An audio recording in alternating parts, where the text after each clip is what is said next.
welcome back. So we are off, rather we are on air again after a weekend.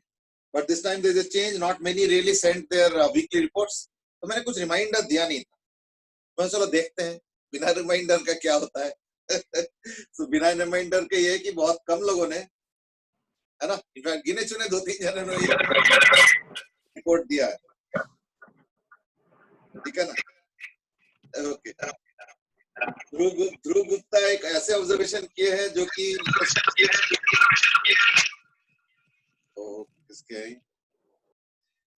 ध्रुव गुप्ता ने एक ऐसा observation किया which has been observed by even class 12 students also.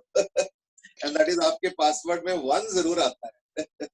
अब मुझे लगता है कुछ ट्रेंड चेंज करने पड़ेंगे, नहीं तो कुछ ट्रेंड रिपीटेटिव होता जा रहा है लग रहा है. It seems so. ठीक है ना? अर्नव से डाउट है तो आई नो है ना, कल ही भेजा था मेरे को. Partha Bansal, Bhavya, Garv, Harshit, good morning. Dhruv as usual, Sharma as usual with his trademark namaste. ठीक है. I hope the weekend was fine, and in the meanwhile one development must have really spurred you on, or you know, spurred to nahi kahunga, but at least must have suddenly awakened you all, and that is regarding SVT marks, है ना. तो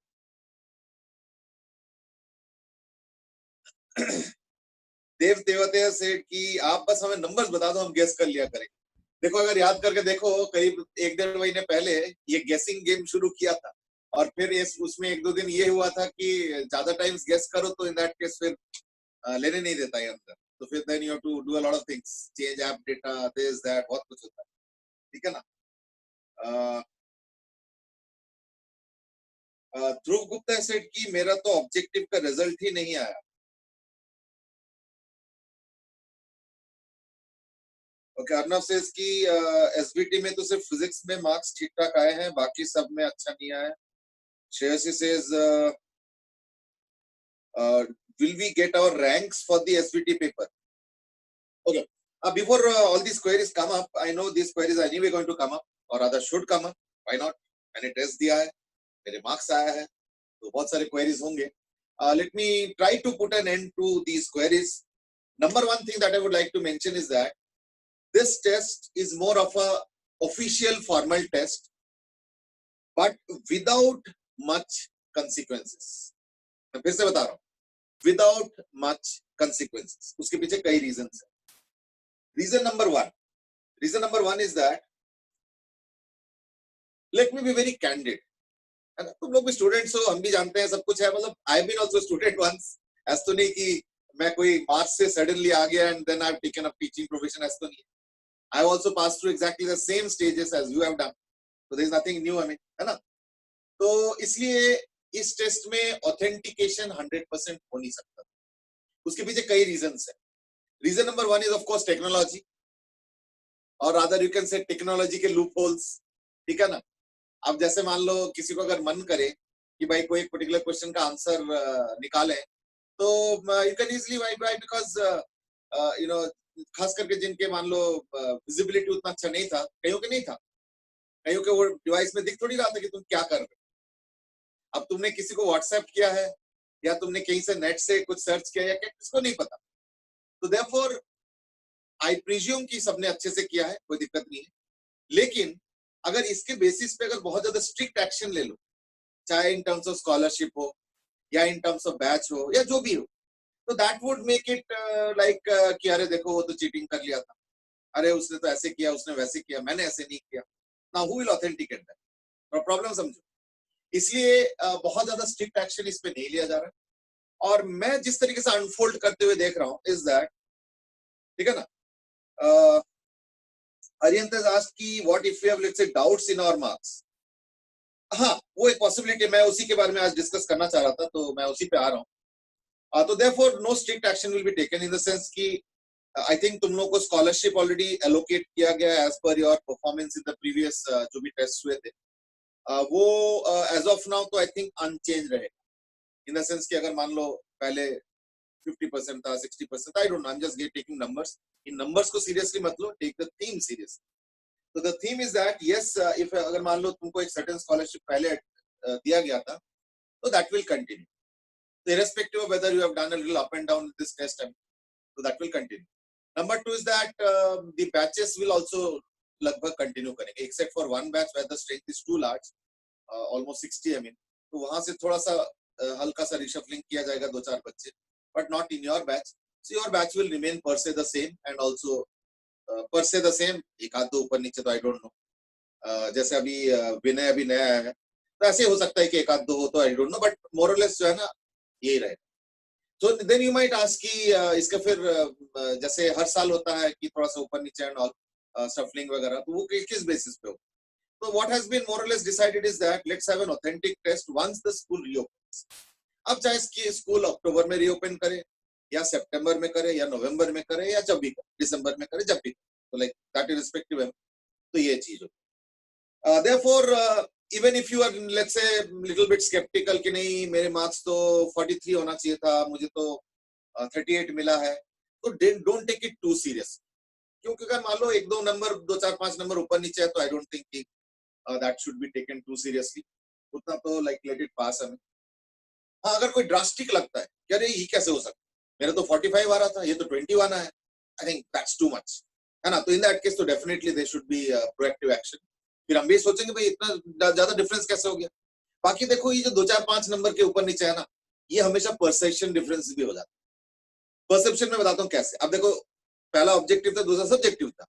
subjective में कईयों ने answer लिखा है correct, पर marks नहीं मिला है. मतलब ऐसे नहीं कि जीरो मिला है, बट बहुत कम मिला है. क्यों? अरे you can not write down the answer only. भाई सब्जेक्टिव का तो मतलब क्या रहता है? सब्जेक्टिव में रहता है step wise marking plus answer के लिए मार्किंग. अब मान लो तुमने स्टेप्स ही नहीं लिखा, सोचा कि चलो माइंड में कर लिया, फटाफट आंसर लिख दिया, तो नहीं चलेगा, यू विल नॉट गेट. लेकिन क्योंकि तुमने करेक्ट किया है, तुमको क्या लग रहा है, मुझे तो पूरा मिलना चाहिए, लेकिन नहीं मिलेगा. ठीक है ना? तो इस तरीके से. तो देयरफॉर प्लस कई जगह क्या है कि जैसे कुछ क्रिटिकल स्टेप अगर गलत किया और मान लो वो फर्स्ट स्टेप है, तो उसमें पूरा जीरो ही मिल जाता है. मैं एक एग्जांपल बताता हूँ. जैसे ये वाला क्वेश्चन था, और क्वेश्चन था कि मिनिमम क्या वेलोसिटी है कि वो जमीन पे गिरे. तो बहुत लोगों ने क्या किया, ये वाला हाइट ले लिया और फिर सॉल्व कर दिया, उन सबको जीरो मिलेगा. तो इमट से हाइट तो हमने लिया है, पर तुमने गलत लिया ना, हाइट ये वाला लेना. क्यों? क्योंकि यहाँ पे गिरने के लिए यहाँ पे क्राइटेरिया नहीं है, क्राइटेरिया यहाँ पे है कि इसको पार करना चाहिए, यानी ये वाला क्वेश्चन यहाँ पे सॉल्व होगा, क्वेश्चन यहाँ पे सॉल्व नहीं होगा. तो जिन जिन ने यहाँ पे सॉल्व किया सबको जीरो मिलेगा, और जिन्होंने यहाँ पे सॉल्व किया सही तरीके से और अच्छे से स्टेप्स दिखाया, उन्हीं को फुल मिलेगा. जिन्होंने यहाँ पे सॉल्व किया एक लाइन में आंसर, उनको आधा मिलेगा. आधा मतलब 3 में 2, है ना, 1.5, इस तरीके से मिलेगा. तो therefore even if you have done it rightly, ठीक है ना, आई थिंक उसका आंसर था शायद 2 मीटर पर सेकंड, इसका आंसर है ना. अब 2 मीटर पर सेकंड आंसर निकालने से फुल मार्क्स मिलेगा, ऐसे कोई गारंटी नहीं. अच्छे से बताओ कि क्या लॉजिक यूज किया, क्यों ये कोने को पकड़ा है जबकि क्वेश्चन कह रहा है कि जमीन पे गिराओ, तो तुमने ये कोना क्यों पकड़ लिया, तो एक्सप्लेन करना पड़ता है बेटा. यू टू अंडरस्टैंड कि सब्जेक्टिव में ऐसे मार्क्स नहीं मिलेंगे. ठीक है ना. और यू माइट से कि ऐसे मिक्स ऑफ पेपर क्यों दिया जाता है फिर, है ना, जिसमें करेक्ट होने के बाद में फुल मार्क्स ना मिले. ना देखो, ध्यान रखना, लाइफ में जो स्किल्स होता है ना, एक स्किल तो होता है आंसर निकालना, एक स्किल प्रेजेंटेशन का भी होता है. And mind you, these are all skills that you are learning. Don't take academics as the only thing. इसमें स्किल्स भी सीख रहे हो. कल को सपोज तुमको एक बड़े फर्म के बहुत बड़ा मैनेजर बना दिया जाता है, हाई लेवल, सीनियर लेवल, तो in that case you will not do any work. तुमको कुछ नहीं करना है. तुमको अपने अंडर जितने भी लोग हैं उनको समझाना है अपने एक्सपीरियंस के बलबूते कि देखो तुम लोगों को ये काम करना है, इस तरीके से काम करना है. वहां पे अगर तुम शॉर्टकट से बता दोगे कि हाँ ये तो प्रिज्यूम्ड है, ये तो हो जाएगा, ये तो समझ जाएंगे बच्चे, बच्चे तो नहीं, उस समय तो बड़े होंगे, तो ये तो हमारे सबऑर्डिनेट समझ जाएंगे, ये प्रिजम्पशन से अगर चलोगे तो उनको तो लगेगा कि जो इन्होंने बताया वही करना है, सब अपने अपने दिमाग से चलेंगे, पता चला कंपनी का ऑब्जेक्टिव कुछ और है, सब अपने अपने दिमाग से कहीं और चल रहे हैं. तो that means you are not becoming an effective manager. क्यों? क्योंकि तुमने उनको अच्छे से आइडियाज को प्रेजेंट नहीं कर पाए. थोड़ा समझो, यानी solution is not the only thing, presentation is also sometimes equally important. तो इस चीज का ट्रेनिंग कहां से होगा? इस चीज का ट्रेनिंग कहां से होगा? उसका ट्रेनिंग तुम्हारा हो चुका है ऑलरेडी स्टार्ट। ये सब लाइफ स्किल्स का भी ट्रेनिंग हो रहा है, समझ, ठीक है ना? तो देखो this words will not sound very interesting right now, कि अरे ये तो रूटीन बातें हैं, ये तो लेक्चर वाला चीज हो गया।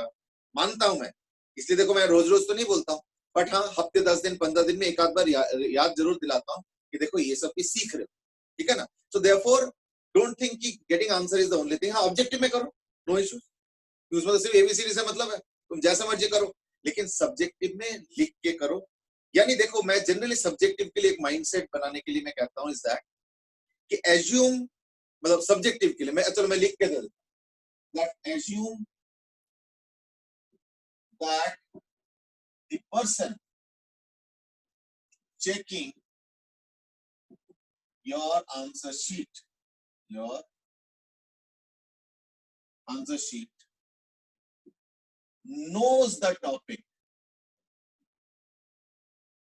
knows the topic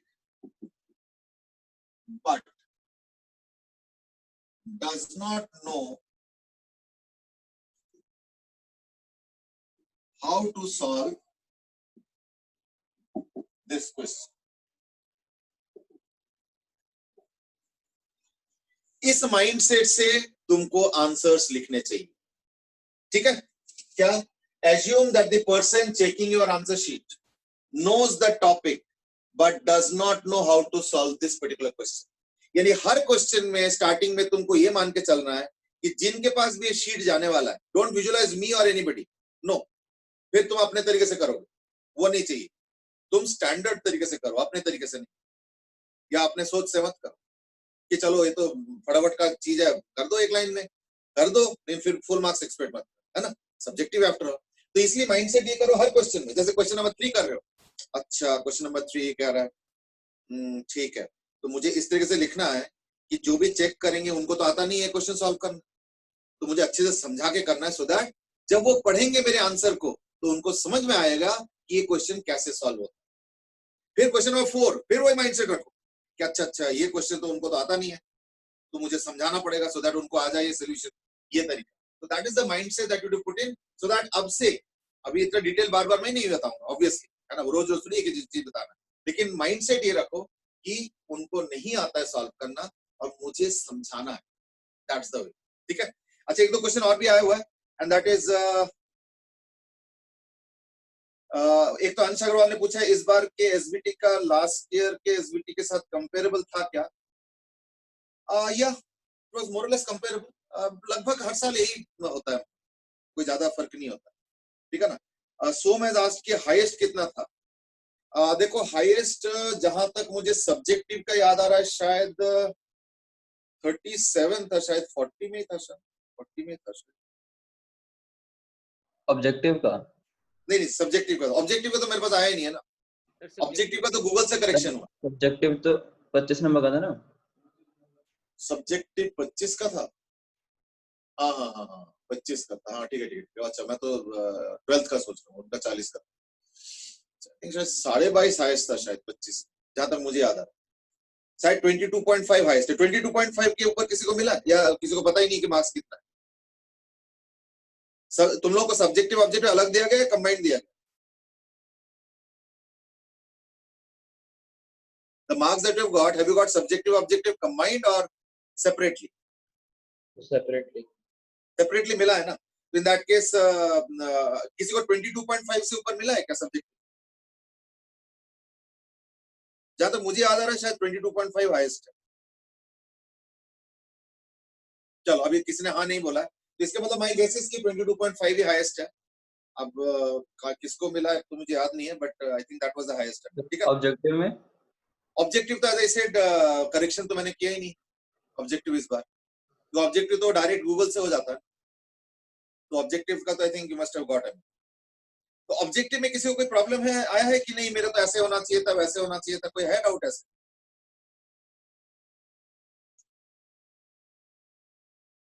यस,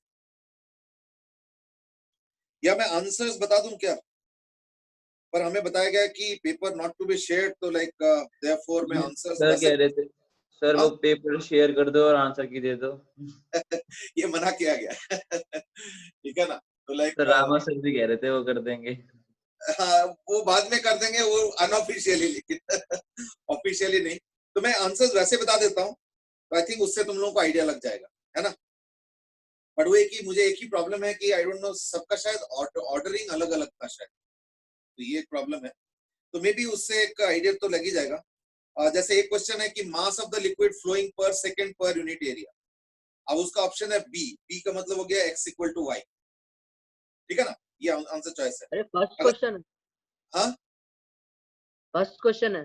देखो मैं बताता हूँ, फर्स्ट क्वेश्चन कहना थोड़ा सा मुश्किल है क्योंकि शायद ऑर्डरिंग सबको अलग अलग गया, तो किसी का फर्स्ट आया होगा तो क्या हो सकता है किसी का सेवेंथ आया होगा, तो मैं कोई क्वेश्चन नंबर नहीं बता रहा हूँ, मैं सिर्फ बता रहा हूँ क्वेश्चन का स्टार्टिंग और उसके answer x equal to y है। तभी देखो तुम लोगों को बताया गया था, अगर याद करके देखो, कि जब ऑप्शन चॉइस भर रहे हो, ये तो तुम्हारे पास रहेगा, जब ऑप्शन चॉइस भर रहे हो तो एबीसीडी नहीं, उसके साथ लिख लो कि x इक्वल टू वाई है, जो भी है ऑप्शन के साथ, सो दैट लेटर ऑन अगर कुछ क्रिस क्रॉस होगा, चेकिंग करना होगा, तो you can do it at your and, ठीक है ना। तो मैं आंसर पढ़ के सुना रहा हूँ, तो लाइक इनकेस अगर कुछ डाउट है तो पूछ सकते हो।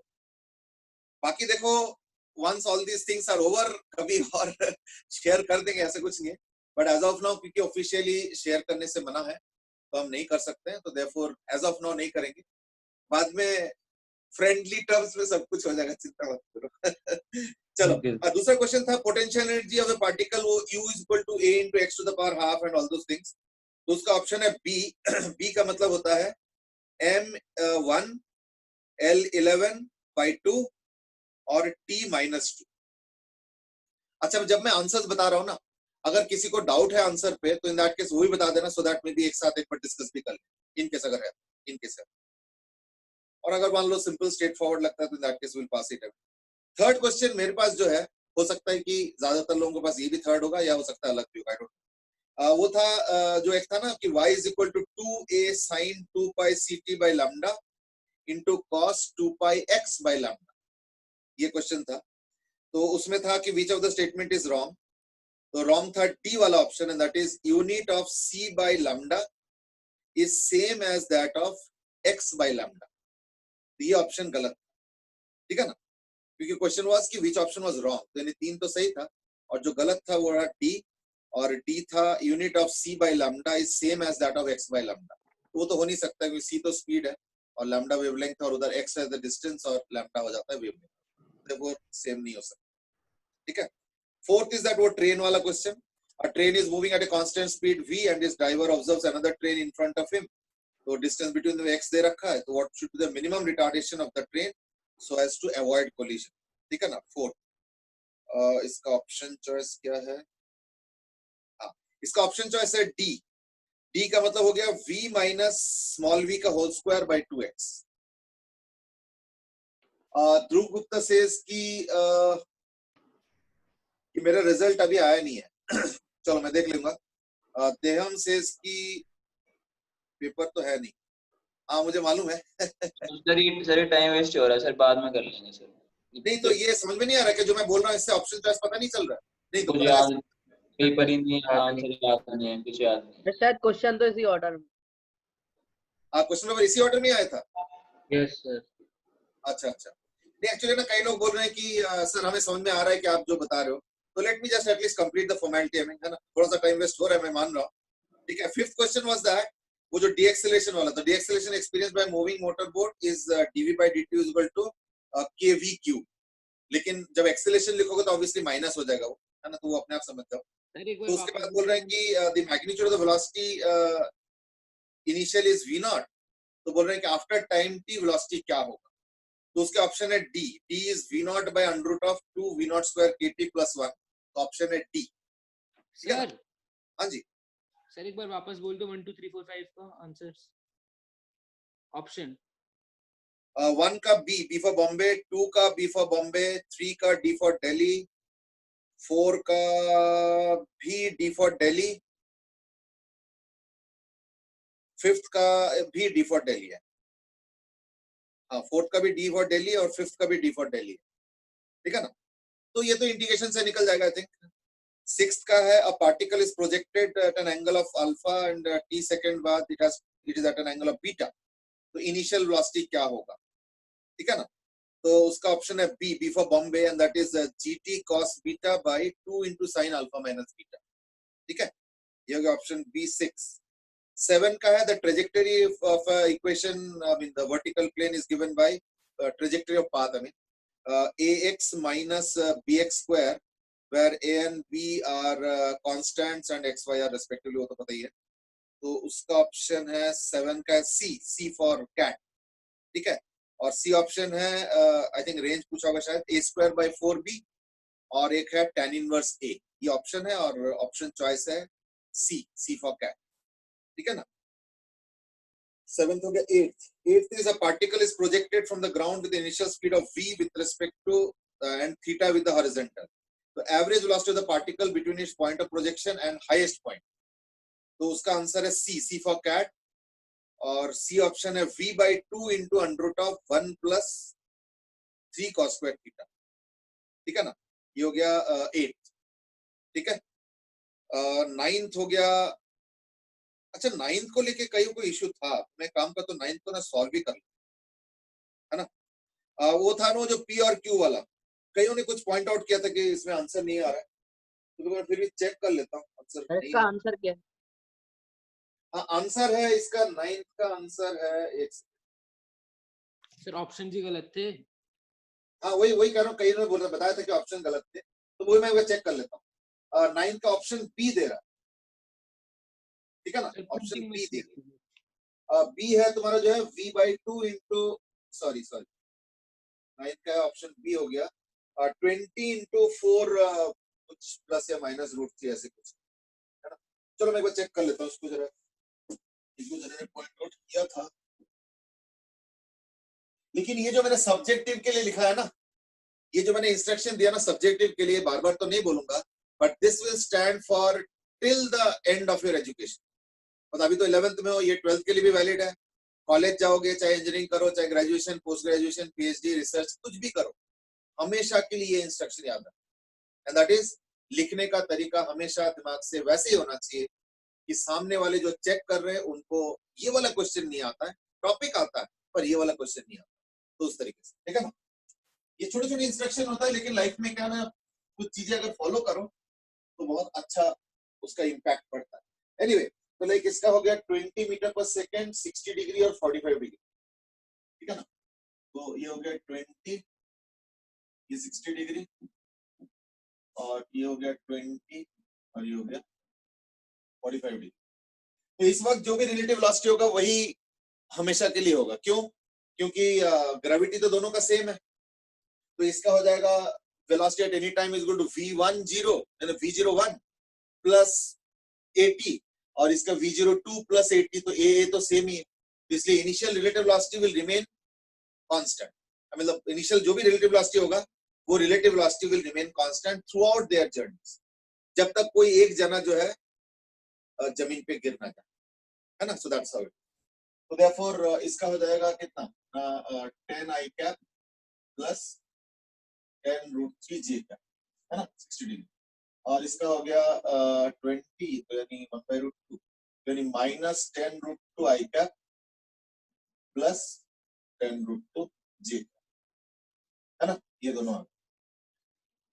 तो अगर रिलेटिव वेलोसिटी निकालोगे तो क्या आएगा ना, 10 into 1 plus √2 i cap plus 10 into √3 minus √2 j cap, ये हो गया v रिलेटिव।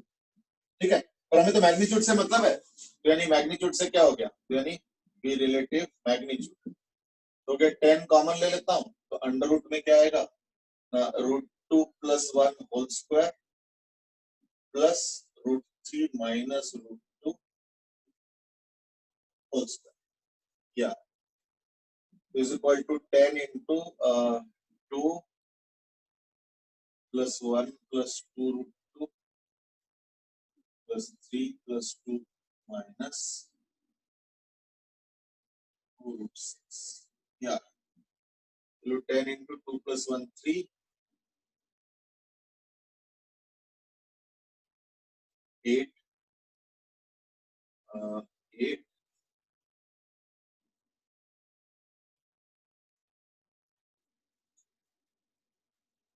plus 2 into या minus 2 into root 6 minus root 2 ऐसे कुछ आता है क्या ऑप्शन नहीं है एक भी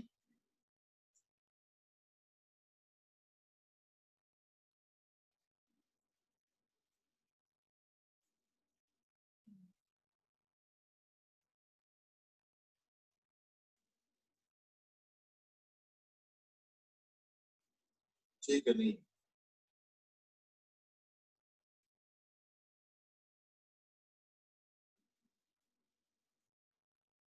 ठीक है नहीं है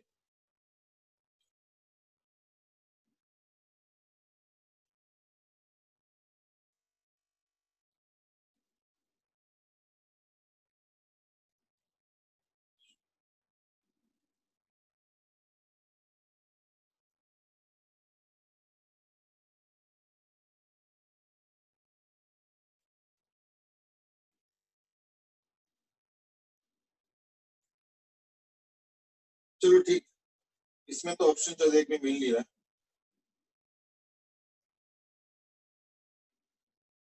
ठीक है इसलिए कह रहा था ना कि शायद ऑप्शन चॉइस मिल रही है यही बोले थे ना ठीक है चलो कोई नहीं मैं समझ गया एक क्वेश्चन में गड़बड़ है इसका मतलब एक ऑप्शन चॉइस नहीं क्वेश्चन में तो कुछ गड़बड़ नहीं पड़ी एक ऑप्शन चॉइस क्वेश्चन के हिसाब से है एक दैट्स व्हाट द consequences चलो so that was about 9th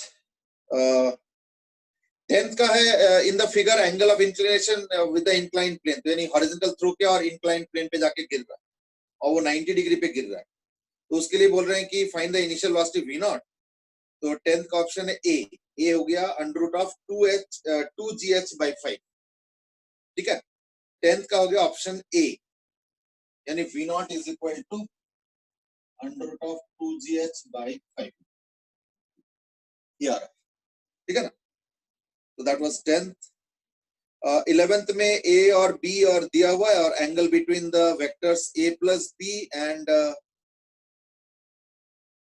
a minus b दिया हुआ है तो सी ऑप्शन है दैट इज 90 डिग्री ठीक है ना ये क्वेश्चन था फिर एक था value of i dot j cross i करके उसका कुछ वैल्यू था तो उसका ऑप्शन है सी यानी -1 ठीक है ये हो गया तुम्हारा जो है 12th का ये 11th का था और 11th का भी ऑप्शन सी है और 12th का भी ऑप्शन सी है और सी का आंसर है -1 ठीक है ये 12th का हो गया 13th का हो गया each of the 4 particles moving along the x axis तो उनके वो सब दिया हुआ है ठीक है ना और पार्टिकल के पोजीशन का इक्वेशन दिया हुआ है and the question was which of the particles is speeding up for t greater than 0 तो इसका ऑप्शन है a means all 4 you get 13 a means all 4 ठीक है 14th का है the velocity of the particle is given by whatever v is equal to under root of x करके और उसका ऑप्शन है b particle accelerating नहीं the particle acceleration at t is equal to 2 seconds is 1 meter per second यानी 14 का option हो गया B यानी acceleration at t is equal to 2 a is equal to 1 meter per second ये option दिया जाए फिर आ जाओ 15th is a cannon fires a projectile shown in the figure the dashed line shows the trajectory in the absence of gravity तो उसके बाद बोल रहे हैं कि ऑप्शन बोल रहे हैं सी है ऑप्शन सी है सी में क्या है 5 मीटर 20 मीटर 45 मीटर तो देख लेना आपने ये कैनन बॉल थ्रो किया गया ऐसे वाला थ्रो किया गया और एक सीधा लाइन ड्रॉ किया गया उससे कितना ड्रॉप होगा ठीक है फिर 16th का है liquid drop of density rho radius R and surface tension sigma oscillates with a time period T तो उसके रिलेशनशिप पूछा है which of the following expression is correct for T square तो इसका ऑप्शन दिया जा रहा है A means rho R cube by sigma 17th is the point moves with uniform acceleration and v1 v2 and v3 denote the average velocities in 3 successive intervals of time t1 t2 and t3 Which of the following options is correct? उसका answer है B. B मतलब हो गया कुछ ऐसे v1 minus v2 is to v2 minus v3 is equal to, अच्छा B है sorry, is equal to t1 plus t2 by t2 plus t3 is to t2 plus t3, ऐसे कुछ option. That was B. I mean 17th का B है. फिर 18th का है two balls are projected from A and B. A और B ऊपर नीचे पॉइंट्स है, वहां पे एक जने को ऐसे प्रोजेक्ट किया, एक जने को ऐसे प्रोजेक्ट किया. और the question is asking the balls can collide in mid-air if V1 by V2 is equal. तो उसका ऑप्शन है D, है ना. 18 का हो गया, 18 का हो गया D. और D में क्या है ना, V1 by V2 is equal to cos theta 2 by cos theta 1, ऐसे कुछ. ठीक है ना. मतलब बेसिकली हॉरिजॉन्टल कंपोनेंट को सेम करना था. ठीक है. तो दैट वाज 18th है. जगह नहीं है तो 19th यहाँ पे लिख रहा हूँ मैं. 19th का है the horizontal range maximum height are R and H.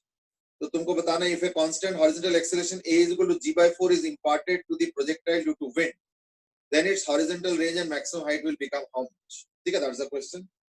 तो उसका 19th का ऑप्शन है D. D का मतलब हो गया R plus H, comma H. R plus H, comma H. ठीक है. ये आ गया उसका रेंज और मैक्सिमम हाइट.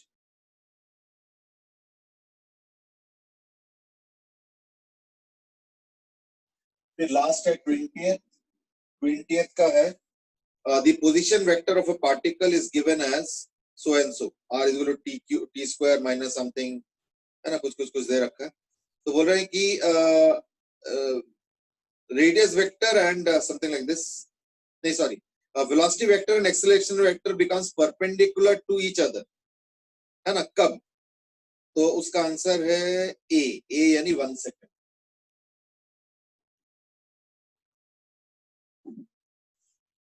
ठीक है. तो इसमें क्या करना पड़ेगा ना, इसमें वेलोसिटी डिफरेंशिएट करके वेलोसिटी वेक्टर निकालो, फिर डिफरेंस एक और बार डिफरेंशिएट करके एक्सेलरेशन वेक्टर निकालो और दोनों के डॉट प्रोडक्ट को जीरो कर दो, तो परपेंडिकुलर बोला है ना. तो based on that you will get the answer as option A. A is 1 second. ठीक है ना. So that's how it is. 20 हो गया. बाकी सब्जेक्टिव तो आई थिंक आसान ही था, है ना. Derive the formula for relative error. अब ये ना फार्मूला थोड़ा सा अच्छे से डिराइव करो, बहुत लोगों ने किया नहीं ढंग से डिराइव. कई बॉल्स थ्रो किया जा रहा है, वो वाला एक है. फिर वो स्टेयर केस वाला इंपॉर्टेंट था, है ना. कुछ ज्यादा कठिन तो नहीं था, बट हाँ ये कि अच्छे से स्टेप वाइज करोगे तो उसमें फुल मार्क्स मिला होगा. ठीक है. अच्छा, क्योंकि सब्जेक्टिव ही मैंने चेक किया है,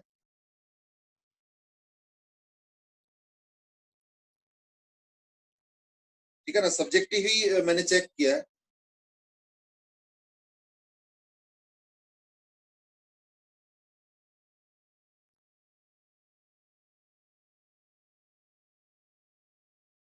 Therefore, अगर मान लो किसी को सब्जेक्टिव में कोई प्रॉब्लम है, कुछ भी है, मतलब ऐसा लगता है नहीं इसमें शायद कुछ कम ज्यादा हुआ है, आई थिंक सब्जेक्टिव का तो आइडिया लग गया होगा, क्योंकि सब्जेक्टिव तो मैंने जो है चेक खुद किया, और ऑब्जेक्टिव का तो चलो गूगल से होके आए. तो what I would suggest is that कि सब्जेक्टिव में अगर कोई इश्यू है, लगता है कि थोड़ा कम वम है या ऐसे कुछ है, तो maybe you can just tell me.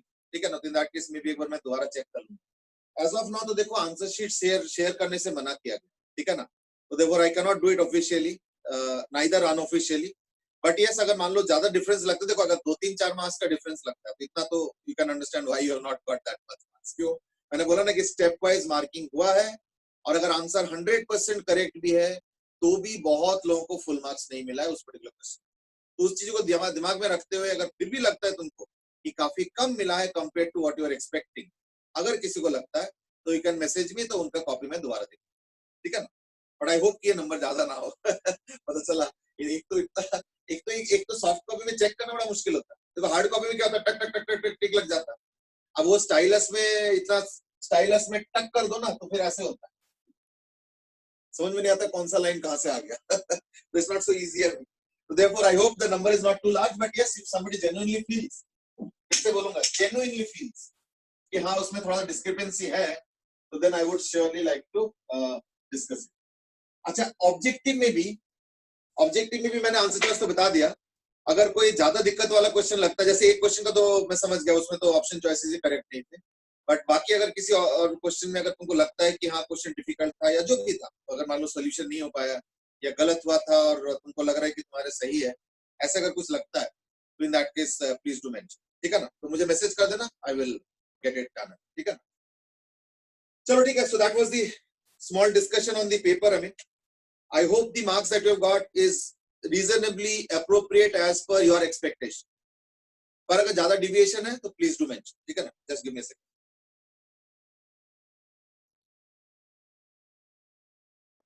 Sir एक बार हाईएस्ट पूछना क्लास में किसके हैं? फिर देखो, ये पहली बात तो मुझे तो खैर पता भी नहीं होगा। नहीं सर आप पूछ लो, बता देंगे बच्चे। Well, I don't know whether everybody will be keen to disclose and all, तो इसलिए वो कभी कर लेना आपस में, आपसदारी में ठीक है ना? तो that you can do, therefore अभी उस पे मत जाओ, है ना? अभी अच्छा भी नहीं लगता है। I mean, देखो सबके मार्क्स हाईएस्ट के आसपास नहीं होगा, कहीं को थोड़ा कम भी होगा, तो let's not discuss too much on that. I mean, there might be people who may not feel very good नहीं about सर मैं नहीं पूछ रहा, सर सबके क्रिश मैंने कह रहा नहीं था पूछा। आपने उसको ड्यूटी दी है सबके मार्क्स देखने की। चल ना बेटेगा मैंने नहीं कहा था कुछ। देख रहे हो कुछ लोग बंदूक चला रहे हैं शोल्डर के ऊपर से, ध्यान रखना चलो, एनीवे, कोई ऐसी ड्यूटी नहीं दिया जाता और मेरे लिए सब बराबर है मैं ऐसे कोई खास ड्यूटी किसी को नहीं देता हूँ अभी तक देखा ऐसे कुछ कभी लगा है कि हाँ मैं इस तरफ बायस्ड हूँ या इस तरफ बायस्ड हूँ? बिल्कुल नहीं। Everybody is the same and should be same, ठीक है ना? अगर हम ड्यूटी देंगे कि सबका मार्क्स पता करो, तो मैं सबको ड्यूटी दूंगा सबका मार्क्स पता करो सो दैट सबको सबका पता चल जाए। चलो, anyway, let's start. We were discussing about friction. हमने दो फोर्सेस के बारे में डिस्कस किए थे कि दो फोर्सेस होगा तो इन दैट केस क्या कंसीक्वेंस होगा, और फिर हमने डिस्कस किया था सर्कुलर मोशन में। सर्कुलर मोशन के कंटेक्स्ट में भी हमने डिस्कस किया था कि एंगल ऑफ बैंकिंग वगैरह, एंड ऑल्सो कि मैक्सिमम वेलोसिटी क्या हो सकता है एंड ऑल, है ना? और फिर हमने ये भी डिस्कस किया था कि अगर मान लो theta greater than theta R है, in that case V max के अलावा एक वी मिनिमम भी एग्जिस्ट करता है, क्योंकि अगर उससे कम वेलोसिटी से ले जाओगे तो इन दैट केस क्या होगा, गाड़ी नीचे की तरफ स्लिप कर जाएगी, और ऐसे केस में रेस्ट पे तो ला ही नहीं सकते। क्यों? तो रेस्ट पे लाओगे और वो देखना नीचे गिर जाएगा, स्लाइड करके नीचे गिर जाएगा। That is if theta is greater than theta, ठीक है?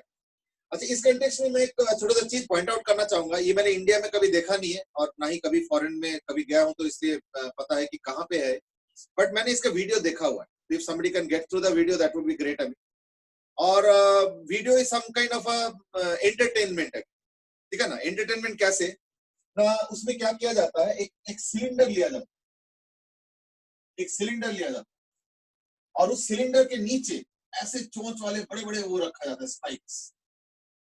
मतलब ये कि अगर तुम उस पर गिर जाओगे तो भीष्म पितामह बन जाओगे, ध्यान रखना, ये ऐसे रखा जाता है। और फिर क्या ना, एक बड़ा सा स्टेयरकेस बाहर होता है, ठीक है ना, ऐसे करके, और उसको चढ़ के तुमको जाना पड़ता है यूं, और वहां पे दरवाजे बने हुए ऐसे करके, ठीक है ना, इस तरीके से, जो भी आप चारों तरफ ऐसे करके, तो क्या होता है, ये जो दरवाजा है ना, ये खुल जाता है, ठीक है? तो तुम अंदर जाओगे। अंदर जब जाओगे तो देखना यहाँ पे एक प्लेटफॉर्म बना हुआ है, यानी तुम उस प्लेटफॉर्म पे खड़े हो जाओ। ऐसे हर एक के सामने प्लेटफॉर्म बना हुआ है, तो हर कोई जो है ऐसे करके प्लेटफॉर्म बना हुआ है, तो हर कोई उस प्लेटफॉर्म पे खड़ा होगा। तो यहाँ पे प्लेटफॉर्म बना है, तो यहाँ पे ऐसे खड़े हो जाएंगे। जितने भी प्लेटफॉर्म बने हैं, हर कोई एक एक प्लेटफॉर्म पे खड़े हो जाते हैं। चलो, बहुत अच्छा, अच्छी बात है। फिर क्या होता है, फिर सब दरवाजे बंद कर दिया जाता है और अंदर से काफी अंधेरा कर दिया जाता है। अब ये सब थोड़ा सा माहौल बनाने के लिए। और फिर क्या किया जाता है, इस सिलेंडर को धीरे धीरे स्पिन कराया जाता है, धीरे धीरे, और स्पिन कराते कराते हुए, ठीक है ना? तो पहले तो बाहर तो यहाँ पे टिकट लगता है, पहली बात काउंटर होता है जहाँ पे टिकट वेट खरीदना पड़ता है ना? उसके बाद तुम जाओगे यहाँ कि बाहर लिखा रहता है एंटरटेनमेंट, दिस दैट, जो भी व्हाटएवर, रिवॉल्विंग रूम एंटरटेनमेंट, कुछ कुछ ऐसे बता के, तो सब टिकट काट के जाते हैं, मतलब पैसे देके जाते हैं, फ्री में कोई नहीं जाए। उसके बाद जो मैंने वीडियो देखा था बड़ा मजेदार था। उसमें क्या होता है, वो कमरा स्पिन करने लगता है, मतलब पूरा सिलेंडर है, वो सारा मोटर वोटर के साथ अरेंज किया है, वो तो चलो बाहर की अरेंजमेंट है वो तो अलग बात है, ये स्पिन करता है। और जो मैंने वीडियो देखा तो उसमें अंदर से ना कमेंट भी होता है, ऑब्वियसली प्री रिकॉर्डेड मैसेज होता होगा या हो सकता है कोई उस समय बोल भी रहा होगा, आई डोंट, उसमें तो पता नहीं चलता है ना। तो मैसेज ये आता है कि मतलब इंग्लिश में है, मैं तो ट्रांसलेट कर रहा हूँ, इज दैट या इंग्लिश में बोल देता हूँ, इज दैट कि today is your last day, so therefore please start your prayers. तो सब सोचने लगते हैं क्या हो गया, मेरा लास्ट डे कैसे हो गया आज है ना, मैं तो टिकट दे के आया हूँ, अपने आप को मारने के लिए थोड़ी आया हूँ। प्लीज लुक बिलो, एक्चुअली ये पूरा रीजन पहले इनिशियली अंधेरा था, मैंने बोला अंधेरा अंधेरा, तो please look below your platform. तो सब लोग ऐसे देखते अरे बाप रे क्या है, ये तो सारे बड़े बड़े वो लगा हुआ है ऐसे करके, अगर कोई गिरा तो बस उसका तो खत्म है ना। तो because you are seeing this below, these are meant to be your last day. तो मतलब कमेंटेटरी जो है ना बड़ा मजेदार रहता है, this is your last day, please start your prayers. तो थोड़ी देर तो सब लोग सोचते हैं क्या बोल रहे हैं, प्रेयर क्यों करूं भाई, और कौन सा, तो ठीक है। अभी तब तक ना इसका स्पीड बढ़ता जा रहा है, ठीक है। तो थोड़ी देर तक तो कोई आवाज नहीं, थोड़ी देर बाद फिर से आवाज आता है कि it seems you are not believing what I am saying, मतलब तुम लोग विश्वास नहीं हो रहा है। Slowly you will feel why I am saying so. जैसे ही बोलता है ना, फिर पता क्या होता है, ये जो प्लेटफॉर्म है ये ना बाहर खिसकने लगता है। यानी जैसे मान लो मैं यहाँ पे एकदम वॉल के साथ खड़ा हूँ, तो मेरे नीचे एक प्लेटफॉर्म है, मान लो 3 फीट बाय 3 फीट या जो भी है, 3 फीट बाय 2 फीट जो भी है, तो यानी क्या 3 फीट तो वैसे वाला हो गया, ठीक है। अब क्या होता है, वो जो प्लेटफॉर्म है ना वो पीछे खिसकने लगता है, धीरे धीरे पीछे खिसकने लगता है। तो अब सब लोग परेशान है कि क्या हो रहा है, हमारा प्लेटफॉर्म तो नीचे जा रहा है, मतलब नीचे से खिसक रहा है, तो अगर प्लेटफॉर्म चला जाएगा तब तो हम नीचे गिर जाएंगे, और नीचे तो यही सब है सब। तो इन दैट केस क्या होता है, वो फिर वो बोलना शुरू करता है, so it seems you are not believing me, I hope now you have started to believe me, therefore please start your prayers and let me hear them. तो सब लोग ना तब वाकई प्रे करने लगता है, वो जीसस जीसस जो भी होता है। और फिर थोड़ी देर बाद ना आवाज आता है, ब्राउन करके आवाज आता है, और फिर ये होता है कि now it is time that you go to your heaven, जो भी है, मतलब पूरा नौटंकी चल रहा है, and therefore the platform will be taken away. अब प्लेटफॉर्म तब तक ना खिसकते खिसकते वैसे आधा हो गया था, तो लोग तो ऐसे ऐसे होने लगे भाई, एकदम वॉल के साथ चिपकने लग रहा था, मतलब जो वीडियो में देखा मैंने, और सबके चेहरा उतर गया, सब एक दूसरे को देख रहे हैं डरते हुए, क्या हो रहा है हमारे साथ, भाई रोक दो ये सब कर। तो फिर से वो जो जब बताता ना कि अब तुम्हारा आखिरी टाइम आ गया, अब हम प्लेटफॉर्म को खिसका रहे हैं, तो फिर से एक एक्सप्लोसिव आवाज आता है और प्लेटफॉर्म एकदम से बाहर खिसक जाता, मतलब बंदे के पास नीचे प्लेटफॉर्म में कुछ भी नहीं है, लेकिन होता कुछ नहीं। क्या होता है, नहीं सब चिपका रह जाता है, और omega, so my question is that, मान लो अगर आर रेडियस है, in that case omega minimum, तब तक पता है क्या हो रहा है, तब तक वो जो ओमेगा है ना वो बढ़ता जा रहा है, ये सारे तमाम जब प्रोसेस चल रहा था तो ओमेगा बढ़ते जा रहा था, और फिर जो है सडनली प्लेटफॉर्म को बाहर खिसका दिया जाता है, और ये सारे बंदे वॉल के साथ चिपके हुए होते, और नीचे ये सब है, ध्यान रखना, अगर कोई खिसक के नीचे गिर गया तो बस हो गया खत्म, पर वो वॉल के साथ चिपका रहता है, सब वॉल के साथ चिपक के घूम रहे हो, प्लेटफॉर्म नीचे कुछ नहीं। क्वेश्चन इज, इसके लिए ओमेगा मिनिमम क्या चाहिए, that's question number 1। Question number 2 is that, मान लो यहाँ पे कोई बंदा थोड़ा मोटा सा है और कोई बंदा बिल्कुल पतला सा है, क्या उससे भी कुछ फर्क पड़ेगा? So that's another question है, क्या उससे कोई फर्क पड़ेगा कि बंदा अगर मोटा है या पतला है, क्या उससे कोई फर्क पड़ेगा? So these are 2 questions. Dhruv Sharma says कि ध्रुव शर्मा से देव बोल रहे इसको सर्च कैसे करेंगे, जान लेने वाला मशीन। अब ये तो मुझे भी याद नहीं, अब तो मैं तो 7-8 साल पहले देखा था, तो मे बी कैन से ऑटर होता है। हाँ चलो देख लेना अपने आप, नहीं तो फिर मैं भी देखूंगा। Question is what is the minimum omega required for these persons to be safe. इसका फ्रिक्शन कोफिशिएंट म्यू दिया हुआ है, ठीक है ना, वॉल के साथ जो फ्रिक्शन है वो म्यू कोफिशिएंट दिया हुआ है, और what is the omega minimum required so that the persons are safe, ठीक है।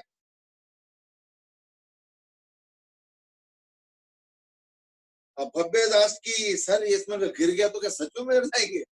अरे वो गिरने का नौबत ही नहीं आएगा, क्यों घबरा रहे हो, वो साइंस है, वो चिपका रहेगा, नहीं गिरेगा, चिंता मत करो। सर लाइट चली गई बीच में तो वो सब तो अपना मैनेजमेंट रखते होंगे, बैकअप ये सब बहुत सारी चीजें हैं, ऐसे कुछ नहीं, डोंट वरी।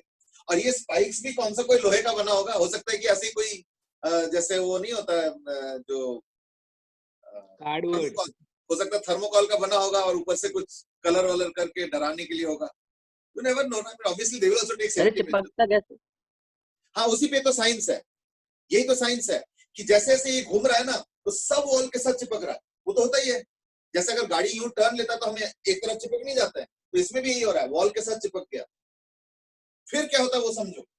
फिर पता क्या होता है, एम ओमेगा स्क्वायर आर, यानी ये जो नॉर्मल रिएक्शन है इसका वॉल से, वो हो जाएगा equal to m omega square r. क्यों? क्योंकि इसको जो सेंट्रीपिटल फोर्स चाहिए, सर्कल में मूव कर रहा है, सेंट्रीपिटल फोर्स चाहिए, तो सेंट्रीपिटल फोर्स कौन देगा? यही एम ओमेगा स्क्वायर आर. कौन देगा? Normal reaction. और अगर नॉर्मल रिएक्शन है ना, तो नॉर्मल रिएक्शन अगर है तो in that case mu N will be what? Balancing. ये हो जाएगा म्यू एन और ये हो गया एम जी. तो बस mu N is equal to M G, mu into N, N मतलब M omega square R is equal to M G, M M cancel, यानी omega minimum is equal to क्या हो गया? Omega minimum is equal to G by mu R. This omega minimum is equal to what ना? G by mu R. बिल्कुल सही है. Devdutt has given the same thing. Now there was a question that I had asked and that was, Ariyant ने भी ये answer दिया, even Ayush Gupta ने भी ये आंसर दिया, Ansh Agarwal has also given the same answer. ठीक है. And one more thing that I had asked was that does it depend on the mass? The answer is ये mass पे तो खैर डिपेंड नहीं करेगा. ठीक है, मास पे तो खैर डिपेंड नहीं करेगा. ठीक है ना. तो it is independent of mass. देखो मास से तो हट गया, इंडिपेंडेंट ऑफ मास, यानी भारी हो या पतला उससे कोई फर्क नहीं पड़ता. थोड़ा सा विश्वास करने में दिक्कत आता है, लगता है ये कैसे हो गया. भारी होगा तो उसका तो ज्यादा टेंडेंसी होगा नीचे गिरने का ना. देखो बात सही है कि भारी होगा तो उसका टेंडेंसी ज्यादा होगा नीचे गिरने का, लेकिन साथ में उसको सेंट्रीपिटल फोर्स भी तो ज्यादा, यानी नॉर्मल एक्शन तो ज्यादा मिल रहा है, तो जिससे वैसे फ्रिक्शन भी ज्यादा हो जाएगा कॉरेस्पॉन्डिंग. क्यों? क्योंकि नॉर्मल एक्शन तो एम ओमेगा स्क्वायर आता है, प्रोपोर्शनल टू एम है.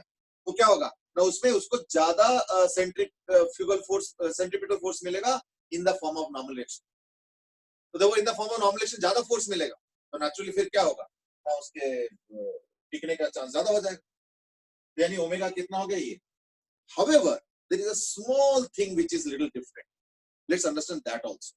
And that is, देखो मोटे पतले जब मैंने बोला तो उससे एक जगह डिफरेंस होगा, वो पता है कौन सा? आर में हल्का सा डिफरेंस होगा. तो between a thin and slim कह लो या जो भी, and a fat person, r will be slightly different. अब बोलो क्यों?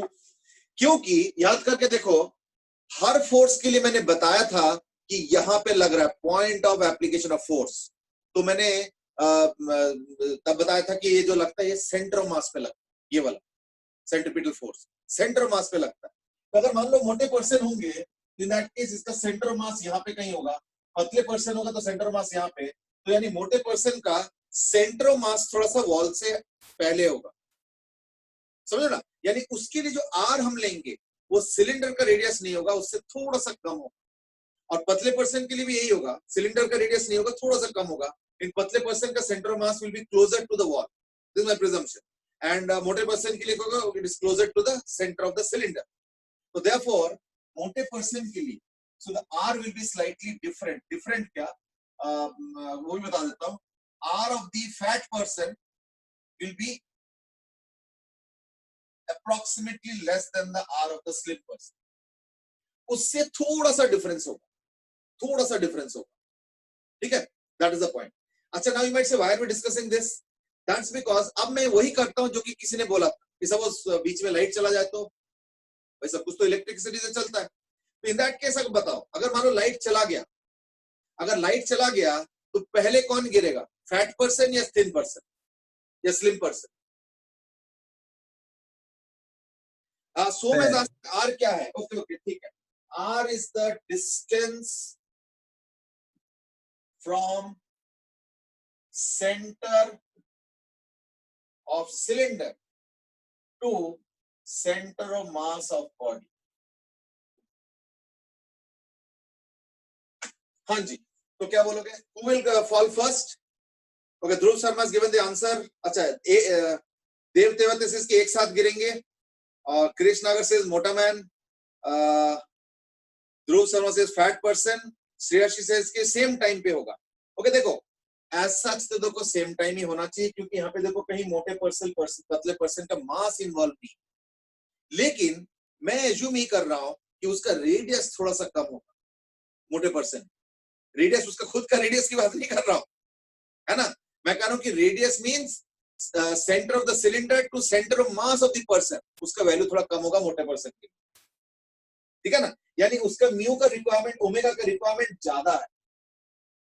बस समझ रहे हो, मोटे पर्सन का ओमेगा का रिक्वायरमेंट थोड़ा सा ज्यादा हो. Not because of mass, not because of mass, but because of the fact कि उसका आर थोड़ा कम होगा, क्योंकि आर होता है सेंटर ऑफ मास तक, सिलेंडर के बॉर्डर तक नहीं, या सिलेंडर के वॉल तक नहीं. R is still the centre of mass. वो हमें थोड़ा सा ध्यान रखना पड़ेगा, ठीक है ना. तो देयरफॉर अगर मान लो आप स्पीड कम करना शुरू कर, तो यानी कोई ना कोई तो पहले गिरेगा. तो देखना, person who is fatter will fall just a little bit before the slim person. ये चीज, ये मेरे कहने का मतलब, ठीक है ना. I hope you are getting what I am saying. Now Dev says कि मरेंगे तो दोनों ही, क्या आधा एक सेकंड का एक्स्ट्रा जीना. ना देखो, मरेंगे कोई भी नहीं, क्योंकि ये कोई रियल स्पाइक्स थोड़ी होते हैं. रियल स्पाइक्स तो कोई गलती से गिर जाए तो, कोई बैलेंस खो गया गिर गया तो रियल नहीं होता. ये तो बस डराने के लिए होता है, माहौल बनाने के लिए होता है. चलो anyway, let's move on. You know, this was just a practical aspect of it. ये क्वेश्चन कुछ खास नहीं है. अब मैं अगला क्वेश्चन पूछूंगा, वो थोड़ा ध्यान से जवाब करना. दैट इज, सपोज एक टेबल है, एक टेबल है, ये जो है टेबल है ऐसे करके, इस राउंड टेबल है, और उसके आर डिस्टेंस दूर एक कॉइन रखा गया.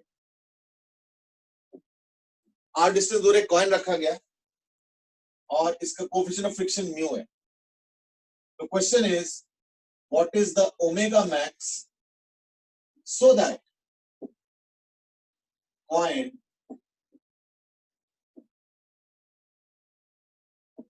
does not slip? Easy question.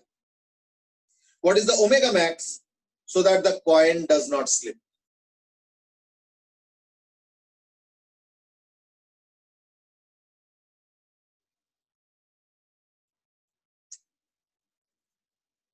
Okay, Aryan ने तुरंत आंसर दे दिया. That is root under mu g by r. Ayush Gupta has also given an almost immediate answer, root under mu g by r. सिर्फ दो ही answer आए अभी तक.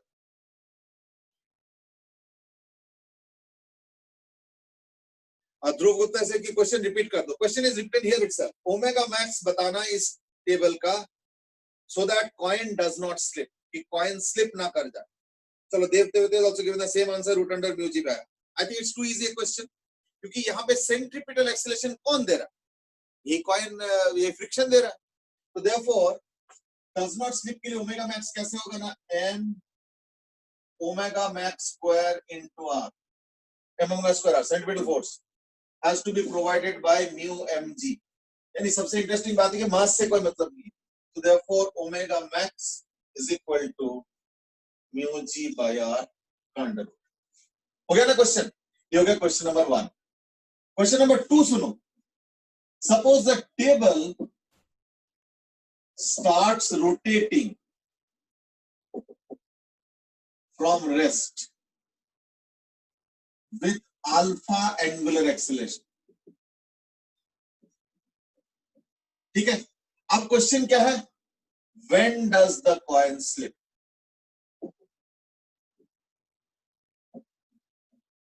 अब question अलग है. अब बोल रहे हैं कि कॉइन कब स्लिप करेंगे. यानी बेसिकली क्या हो गया, इस बार क्या होता है कि अगर टेबल रेस्ट पे था, फिर घूमना शुरू कर रहा है, तो यानी क्या होगा, उसका स्पीड अप बढ़ता जाता है. तो बढ़ते बढ़ते कभी ना कभी कॉइन स्लिप कर जाएगा. तो क्वेश्चन इज, कितने देर बाद कॉइन स्लिप करेंगे, how much after how much of time. ठीक है. तो इस बार टाइम पूछा, इस बार ओमेगा मैक्स नहीं पूछा. ठीक है ना. चलो, in the meanwhile let me take attendance. There was somebody was there before but not there right.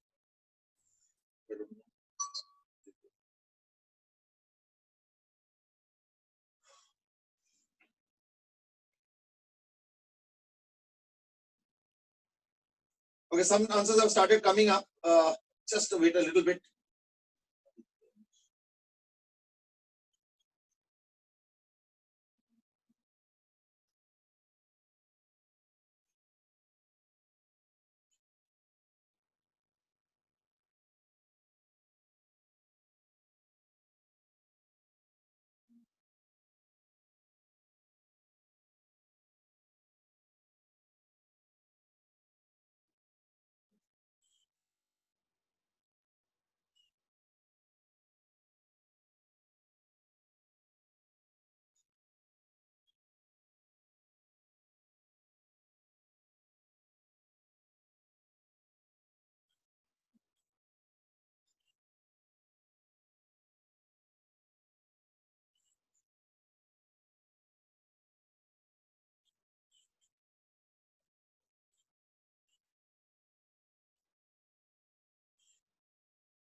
चलो हो गया.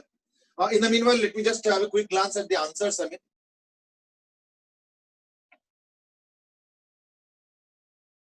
okay, पहली बात तो ना ये क्वेश्चन उतना ऑब्वियस लेके मत चलो, ये इतना भी ऑब्वियस नहीं है. Okay, I've got the answers that I was expecting, and that is root under mu gr into 1 by alpha. Root under mu gr into 1 by alpha. Root under mu gr into 1 by alpha. No, this is not the correct answer. तो मुझे पता है ये answer आता है सबसे पहले, फिर मैं जब एक्सप्लेन करता हूँ फिर आंसर बदल जाता है. चलो ठीक है. I have not got answers from others. मैं थोड़ा सा कभी कभी सोचता हूँ कि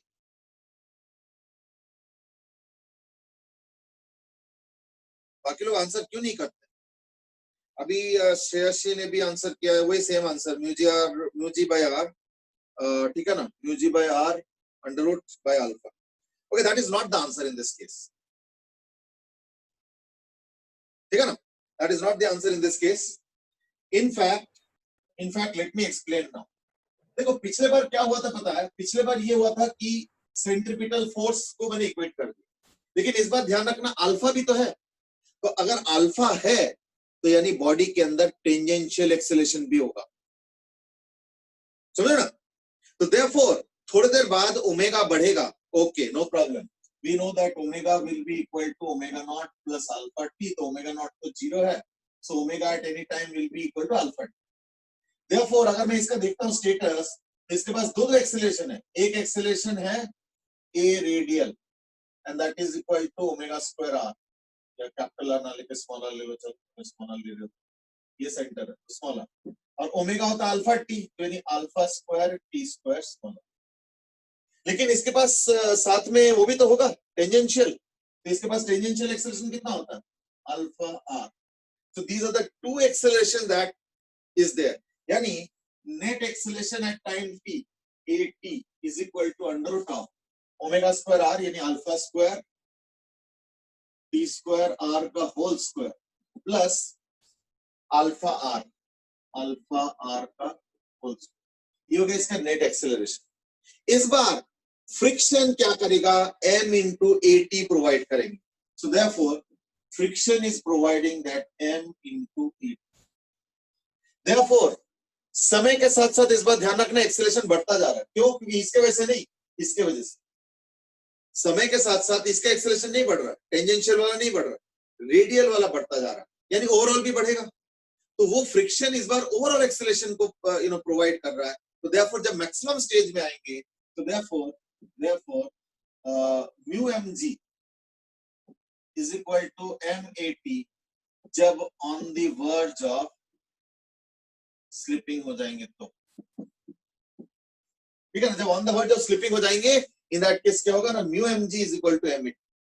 तो ये इसको म्यू mg पुट करो, ठीक है ना। तो therefore m into AT which is alpha square t square r square, sorry यानी alpha 4 t4 r square plus alpha square r square is equal to mu mg। तो m तो चलो cancel हो गया, अब इसको हटा देता हूं, स्क्वायर रूट स्क्वायर कर लो। तो therefore you have alpha 4 t4 r square is equal to mu g का whole square minus alpha r का होल स्क्वायर, यानी t हो जाएगा 1 upon alpha 4th root of, ठीक है ना, 1 by r square into 4th root of 1 by r square into mu square g square minus alpha square, ये मामला आएगा। ठीक, ये आएगा टाइम, इस बार टाइम का एक्सप्रेशन ये है, देख लो अच्छे से। ठीक है, आर्यन ने बाद में इसी लाइन पे कुछ वर्कआउट किया है, आई डोंट नो कि आंसर एग्जैक्टली उसी फॉर्मेट में है नहीं, क्योंकि एक तो ये फॉर्मेट टाइप करके भेजना बड़ा मुश्किल है, आई अंडरस्टैंड दैट, इसलिए मैं उसको भी पढ़ने की कोशिश नहीं कर रहा हूँ। But yes, in this case don't just do one thing कि पिछली बार ओमेगा मैक्स आ चुका है, omega max equal to alpha t, बस हो गया आंसर। नो, वो नहीं होता है, ठीक है ना। अब देख ही रहो टी का कोई बहुत ज्यादा कंप्लीट एक्सप्रेशन तो नहीं है, बट हाँ बहुत ज्यादा आसान भी नहीं, 4th रूट तक भी पहुंचते, यहाँ पे t4 आ रहा है, ये टी स्क्वायर है, ऊपर से स्क्वायरिंग है, तो इसलिए t4 तो इसलिए 4th रूट आ रहा है। So that also you must have observed by now, ठीक है ना। चलो, so that was the second question. Next question is a little different, and that is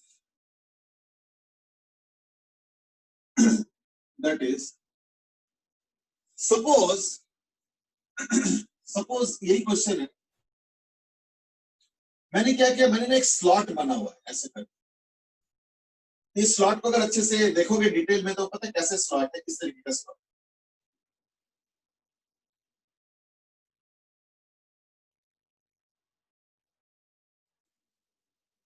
तो बाकी जो टेबल है वो तो है ही है, मतलब कैसे स्लॉट बना हुआ, और ये सेंटर ऑफ द टेबल हो गया, ये ऐसे टेबल हो गया, सेंटर ऑफ द टेबल हो, तो यहाँ पे एक स्लॉट बना हुआ, तो उसी स्लॉट को दिखा रहा हूँ, और ये टिल सेंटर है। मतलब मैंने क्या किया, r/2 डिस्टेंस पे एक ऑब्जेक्ट को रखा, वो ऑब्जेक्ट ऑब्वियसली ऐसे रखा हूं, ठीक है ना, ये ऑब्जेक्ट ऐसे है, तो वो ऑब्जेक्ट टॉप व्यू से देखूंगा तो ऐसे नजर आएगा। ये डिस्टेंस है सपोज r/2 और ये हो गया सपोज r, ठीक है। इसके नीचे, ठीक है, ये जो 3 सरफेस है ना, यहाँ पे म्यू 0 है, यहाँ पे कोएफिशिएंट ऑफ फ्रिक्शन म्यू है, और यहाँ पे भी कोएफिशिएंट ऑफ फ्रिक्शन म्यू है, ठीक है। Question is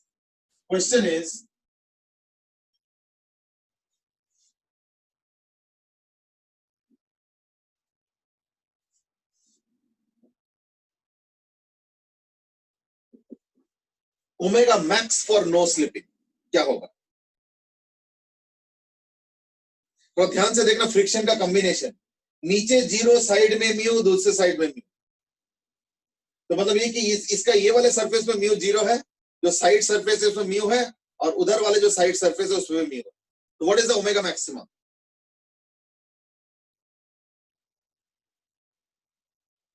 what is the omega maximum? एक बार म्यू बता दीजिए, किस ये जो स्लॉट है ना, उसके नीचे के सरफेस में म्यू नहीं है, और वॉल के स्लॉट में क्या होता है, स्लॉट में कुछ ऐसे स्लॉट हो गया, समझ लो ये वाला, तो ये स्लॉट हो गया, और इसके ये वाले सरफेस पे 0 म्यू है, साइड वाले सरफेस पे है, और इस साइड वाले सरफेस पे भी है, तो ऑब्जेक्ट को यहाँ रखा गया, तो ऑब्जेक्ट ऐसे स्लाइड कर सकते ऐसे, ठीक है ना, तो वो चीज है। तो ये वो स्लॉट है, नीचे 0 साइड में mu. Question is what is the omega maximum, जिससे कि तुम इसको घुमा सकते हो कि वो ना हो जाए, क्या बोलते हैं, स्लाइड ना करे।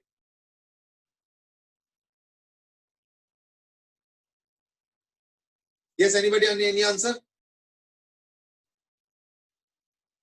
ओके, तो इसका आंसर मैं बता देता हूं कि कोई आंसर अभी किया नहीं है।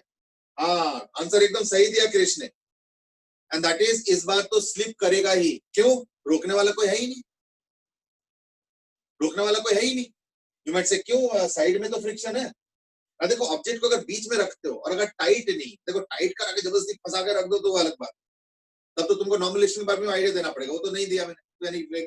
Object is suppose just loosely present in the slot. ये जो ऑब्जेक्ट है सपोज दैट इज लूजली, मतलब हल्का सा उसका कम साइज है compare to the slot width, तो मान लो उस ऑब्जेक्ट को मैंने ऐसे रख दिया, ये ऑब्जेक्ट। ऐसे केस में ये साइड में चिपकेगा ही नहीं। अगर ओमेगा कांस्टेंट मेंटेन करने की कोशिश करोगे ना, तो दैट केस से साइड में नहीं चिपकेगा, नीचे से फ्रिक्शन अवेलेबल नहीं है, तो ये वहां पे स्टेशनरी नहीं हो सकता। तो यानी क्या हो गया, ओमेगा हैज टू बी 0। क्योंकि अगर ओमेगा कुछ रखोगे इन दैट केस वहां पे स्टेशनरी नहीं होगा, वो क्या होगा, धीरे धीरे स्लॉट से खिसकने लगेगा। Got it? सुना है ना? अच्छा, अब मैं एक काम करता हूं, सपोज अगर मैं म्यू का वैल्यू दे देता हूं, तो सपोज ये म्यू है, इसका भी सपोज म्यू है। अब तो वही क्वेश्चन बन गया जो हमने थोड़ी देर पहले किया, क्या, m omega max square into r, चलो आर की जगह r/2 पुट कर देंगे, है ना, is equal to mu m g, यानी ओमेगा मैक्स। ये कब है, अगर नीचे म्यू हुआ तो।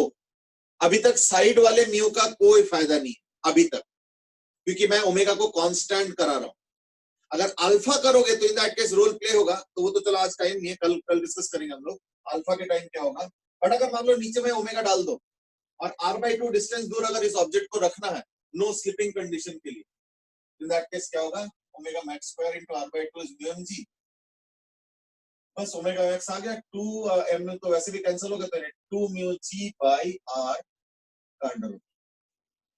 ये हो जाएगा ओमेगा मैक्सिमम, जो कि तुम रख सकते हो so that it does not slip, no slipping का कंडीशन। नीचे से क्यों नहीं फर्क, हाँ हाँ बेटे, नीचे वाले म्यू से क्यों नहीं फर्क, वो साइड वाले म्यू से क्यों नहीं फर्क? नहीं तो साइड के साथ वो चिपकेगा ही नहीं। साइड के साथ वो क्यों चिपकेगा भाई? देखो चिपकना मतलब होता है नॉर्मल रिएक्शन एग्जिस्ट करना। तो ये बताओ कि साइड से नॉर्मल रिएक्शन क्यों एग्जिस्ट करेगा? उसका तो कोई साइड में एक्सेलरेशन ही नहीं है, टेंजेंशियल, क्योंकि तो कांस्टेंट ओमेगा से घूम रहा है ना। सर हाँ जी, जो दूसरा केस लिया है सर हमने, ट्यूब। हाँ वो हम लोग कल डिस्कस करेंगे। नहीं सर, ये सिर्फ एक ही साइड चिपकेगा ना फिर जब ना घूमेगा ना, इन तीनों साइड से म्यू है। देखो मैंने तीनों साइड से अभी भी म्यू दिया, पिछले बार तो 2 साइड से म्यू था और इसमें था ही नहीं, तो ऐसे केस में तुम घुमा नहीं सकते हो। क्यों? जैसे ही घुमाओगे ये देखना खिसक के चला जाए। तो म्यू सर बस 2 साइड लगना चाहिए ना म्यू, फिर मतलब दोनों साइड लगेगा, वॉल की दोनों साइड लगेगा। पिछले बार इसका जो ये जो 0 आंसर है वो है कि जब ये म्यू था ही नहीं, मतलब यहाँ पे म्यू 0 है, तो तुम घुमा नहीं पाओगे। जैसे ही घुमाओगे ना तो देखना ये साइड से खिसकने लगेगा। जैसे गाड़ी घूमने पे होता है, हमें लगता है ना कि बाहर की तरफ फेंक दिया, तो वही चीज होगा इसके साथ, वो स्टेशनरी वहां पे नहीं रह पाएगा, वो स्लाइड करने लगेगा रेडियली आउटवर्ड्स। लेकिन अगर मान लो नीचे भी फ्रिक्शन म्यू दे दो, तो इन दैट केस ये 2 फ्रिक्शन बेकार है, काम का फ्रिक्शन सिर्फ नीचे वाला, इसलिए देखो मैंने म्यू एम जे लिखा, और एम ओमेगा मैक्सिमम का स्क्वायर इनटू r/2, इसलिए उसका डिस्टेंस r/2 दे रहा है, तो r/2 इसलिए 2 म्यू जी बाय आर, बस इतना ही फर्क होगा। अच्छा, ओमेगा कांस्टेंट लिया था आपने? हाँ ओमेगा कांस्टेंट है। अच्छा अच्छा, ओके सर, मेरे को लगा अब अल्फा लिया। अल्फा नहीं, अल्फा वाला कल डिस्कस करो कि अगर मैं अल्फा से शुरू करूंगा तो क्या होगा ओमेगा 0 से, ओके तो हम लोग कल डिस्कस करेंगे। आज हम लोगों ने अभी जो बताया, चलो मैं लिख देता हूँ, ओमेगा इज कांस्टेंट। ऐसे केस में कितना ओमेगा मैक्सिमम दे सकते हो और नो स्लिपिंग? अगर मान लो नीचे फ्रिक्शन ना हो, इन दैट केस ओमेगा दे ही नहीं पाओगे, और अगर नीचे फ्रिक्शन होगा, डिस्टेंस r/2 है, तो ये मैक्सिमम जो है ओमेगा मैक्स दे सकते हो कि वो स्लिप ना करे, ठीक है ना। और अगर अल्फा दोगे तो कहानी में काफी ट्विस्ट है, तो वो हम डिस्कस करेंगे कल, वही डिस्कस करेंगे अगर अल्फा होगा तो इन दैट केस क्या क्या चीजें, ठीक है ना। चलो तो हम लोग कल करेंगे। अरियन सेज कि क्या वो नॉर्मल रिएक्शन नहीं है ना। देखो अगर ओमेगा कांस्टेंट होगा तो इन दैट केस साइड वाले वॉल से कोई नॉर्मलेशन नहीं होगा, मैं सिर्फ ओमेगा कांस्टेंट की बात कर रहा हूँ। हाँ, नीचे नॉर्मलेशन होगा, वो तो होगा, पर अगर नीचे फ्रिक्शन नहीं है तो नॉर्मलेशन होगा, लेकिन फ्रिक्शन फिर भी नहीं होगा अगर म्यू 0 हो तो। और अगर म्यू है तो इन दैट केस तो यही क्वेश्चन होगा, और अगर म्यू नहीं है तो इन दैट केस ओमेगा 0, यानी तुम घुमा नहीं पाओगे एक ही सकने में, ठीक है ना। तो दिस इज द पॉसिबिलिटीज है। तो चलो कोई नहीं, आज इतना डिस्कस। हाँ बोलो। अगर अल्फा होगा तो बस साइड एक मतलब 2 वॉल पे लगेगा, नीचे वाली और एक साइड वाली, दोनों से नहीं लगेगा ना? नहीं अभी तो नहीं लगेगा, अभी तो सिर्फ नीचे वाले से ही लग सकता है क्योंकि ओमेगा कांस्टेंट है। अल्फा भी जैसे होगा ही ओमेगा को वेरी कराओगे तो इन दैट केस साइड वाला भी ऑब्स्ट्रक्शन में आएगा। क्या दोनों? होगा यही कल डिस्कस करेंगे, ठीक है ना, कल वही डिस्कस करेंगे अल्फा के साथ। क्या, डोंट वरी। साइड वॉल का अभी तक Thank कोई you. रोल नहीं था, साइड वॉल्स के अभी तक कोई रोल नहीं था, कल उसी को हम लोग कंटिन्यू करेंगे, तो साइड वॉल वाले का भी इंपॉर्टेंट होगा। ओके आए। सर। एक और क्वेश्चन मैं लास्ट ले लेता हूँ सानिया का, दैट इज अगर ऑब्जेक्ट की थिकनेस ट्यूब के बराबर हो तो क्या होगा। देखो अगर एग्जैक्टली सेम एज ट्यूब होगा, स्लॉट होगा, तब तक कुछ नहीं होगा, पर अगर तुम टाइट बिठा दोगे जबरदस्ती, इन दैट केस फिर एक प्रॉब्लम है। पता है क्या, कि वो कितना टाइट करके बैठाएगा, उससे नॉर्मलेशन क्या क्रिएट हो रहा है वो भी फिर मैटर करेगा, या तो उसके बारे में कोई इंफॉर्मेशन हो, पर टाइटनेस का तो कोई मेजर नहीं होता है ना अलग से। तो या तो क्वेश्चन में ही दिया हो कि हमने इसको जबरदस्ती फंसाया हुआ है, यानी हो सकता है कि इसका थिकनेस जो है ना थोड़ा सा ज्यादा था ऑब्जेक्ट का, फिर भी हमने इसके अंदर बस डाल दिया किस तरीके से, तो वो टाइट बैठाएगा उसको, तब तो मामला अलग हो जाएगा। इन दैट केस वो टाइटनेस का नॉर्मलेशन का कुछ बताना पड़ेगा, तभी जाकर क्वेश्चन सॉल्व। वो तो डिफॉर्म बॉडी हो जाएगी। हाँ वो तो फिर एक, चलो डिफॉर्मेशन भी हो रहा है, प्लस क्या ना कि वो नॉर्मलेशन का भी देना पड़ेगा आइडिया कि भाई कितना है, तो अदरवाइज सॉल्व नहीं, ठीक है ना। बट एनीवे सब डिस्कस करेंगे, डोंट वरी, ठीक है ना। चलो आज के लिए इतना ही करते हैं, ऑलरेडी टाइम हो गया, thank you sir. Next class continue करते हैं। चलो ओके बेटा। अच्छा किसी को कोई डाउट अगर है अभी भी ऑब्जेक्टिव सब्जेक्टिव कुछ भी, तो मुझे पर्सनली मैसेज कर देना, तो मैं इसको एक बार इवैल्यूएट कर लूं, ठीक है ना। चलो ओके बेटा।